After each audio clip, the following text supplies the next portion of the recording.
What if I told you you could buy a rental property for less than 25% down? What if I also showed you how you could actually buy it with almost zero down and in some cases $0 out of your pocket? Would that be interesting? Today we're gonna break down an amazing method that you may have heard about or maybe you haven't, that's gonna help you to buy rental properties with less out of your pocket. It's gonna help you use leverage to buy multiple properties and grow your wealth.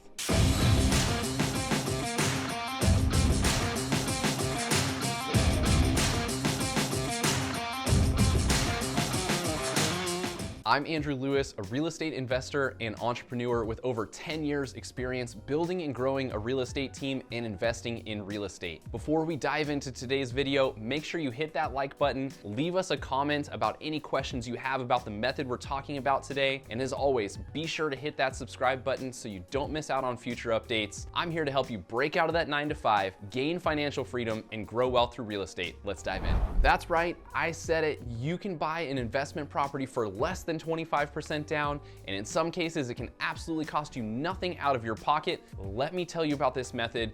You may have heard of it before, but today we're gonna break it down. This method is called the BRRRR Method. That's an acronym that takes you through each of the steps in this process to help you get investment properties for as little out of your pocket as possible. BRRRR stands for buy a property, rehab it, rent it out, refinance it, and then repeat that process so that you can do this over and over and over again with as little out of your pocket as possible. Let's dig into exactly what each of those steps looks like so that you can use it on your next investment. The first letter, B, stands for buy. What we are looking for here is to go out and find a property that needs some love, something that needs some work. Typically a property that would work well as a flip is something that would work really well in this BRRRR method. So you're looking for a property that needs some additional rehab done to it so that you can increase the value. Your goal here is to buy something as cheap as possible. So possibly somebody that's got a distressed property or some sort of probate sale or something like that where someone's just looking to offload a property. You know, this method would be great if you were sending out mailers or things like that as,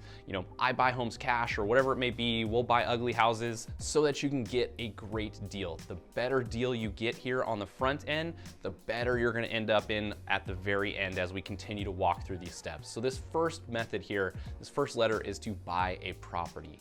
You need to be looking for anything that needs work, something that is significantly below market value, and then you need to acquire that property for the best possible deal. So use your negotiation tools, use your calculators to make sure you're buying something that is under market value, significantly under market value, so that when you do some of that rehab, that after repair value is gonna help you move further along in these steps. The next step is rehab. Now we're gonna get into that property, do some work to bring up the value. You just bought it for a really great deal, and now we're gonna put in some sweat equity, maybe some check equity if you're gonna hire a contractor, get in there and make some renovations to bring that value of the property up. We aren't looking to spend money on pools and exterior things that aren't gonna increase value. We need to make sure that you're focusing on items that are gonna bring value in the eyes of an appraiser, because that's gonna play into the refinance part that we'll have here in just a moment. So make sure that you're putting money into kitchens, bathrooms, flooring, paint. Bring the general status of the home up in the value in the eyes of an appraiser so that you get the value later on down the road. We're not looking to put top of the line finishes in there. We don't need like solid oak cabinets with the top of the line countertops, marble, whatever. We're basically just looking to bring it up in the eyes of an appraiser. So you can typically get away with painting cabinets if they're in good condition, just throwing on some new hardware, put some new countertops in there, probably quartz, something on the less expensive side, put in the stainless steel sink, some new bottom of the line appliances that look good, and then you do the same thing in the bathrooms. So now you've actually added some value to that property so we can move on to future steps. Our next step is to get that home rented out. So you bought it, you rehabbed it, and now we're looking to put a tenant in that property. This step should actually be pretty easy for you now. You've taken an old, outdated home, fixed it up, made it nice, it looks great inside, and so this should be one of the best looking rentals available in your market now because you've just renovated the inside. Get a tenant in there, make sure you're charging the right amount of rent for your market. If you need to, use a property management company. Don't skip any of the steps when it comes to any of the tenant screening. So make sure that you do those steps so you've got a good solid tenant in there, but get that property rented out and we'll move on. All right, The next step is refinance. This is where the magic happens and you get to take out and recoup some of the money that you just put into that property. So let's do some math to break it down. Here it goes. Let's assume this property you purchased for $300,000. It was well under market value. You bought it for $300,000. And in this case, let's assume that you did some traditional financing.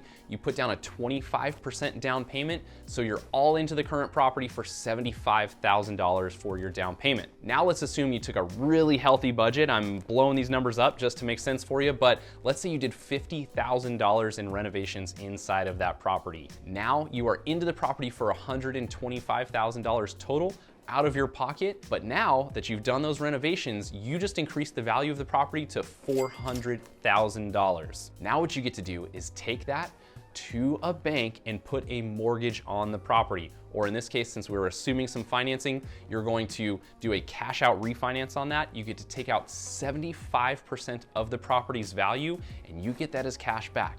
So in this scenario, you get to pull out $100,000 cash.